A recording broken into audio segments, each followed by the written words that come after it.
தேவனுடைய விருப்பம் என்னவென்று தெரியுமா உங்களுக்கு? இஸ்ரவேலை ஆசிர்வதிப்பதே என் விருப்பம் என்றாரே நம் தேவன். இஸ்ரவேல் என் தலைப்பிள்ளை என்றாரே. நம் மூத்த சகோதரனுக்காக நாம் ஜெபிக்க வேண்டாமா? இதோ எனது ஜெபம். ஆண்டவராகிய கர்த்தரே, இஸ்ரவேலின் தீபமே, இஸ்ரவேலின் மகிமையே, இஸ்ரவேலின் மாட்சியே, யாக்கோபின் பெருமையே, இஸ்ரவேல் மக்களை காப்பாத்துங்கப்பா. இஸ்ரவேல் மக்களை கூட்டி சேர்த்தீங்களே, நமக்கு தோசுறப்பா.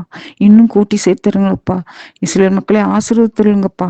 இஸ்ரவேல் மக்கள் மீது இரக்கமா இருங்கப்பா. இஸ்ரவேல் மக்களை ரட்சித்தருங்கப்பா.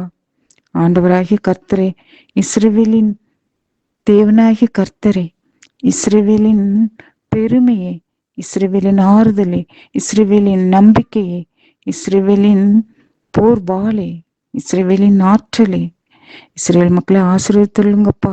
இஸ்ரவேலை ஆசீர்வதிப்பதே என் விருப்பம் சொல்லியிருக்கீங்களே சாப்பா. அந்த உமது வசனத்தின்படியே அவர்களை ஆசீர்வதித்தருளும். அவர்களுக்கு நல் வாழ்வை கொடுத்தருளும், அமைதியை கொடுத்தருளும், சமாதானத்தை கொடுத்தருளும். அவர்களுடைய மன கடினத்தை உடைத்தருளும். அவர்களுடைய மன கண்களை திறந்தருளும்.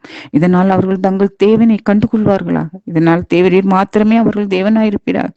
அவர்களும் ஜனமாயிருப்பார்களாக. நான் அவர்கள் தேவனாயிருப்பேன், அவர்களின் ஜனமாயிருப்பார்கள் சொல்லியிருக்கீங்களே சப்பா. அந்த முத்து வசனத்தின்படியே அவர்களை ஆசீர்வதித்தருளும்.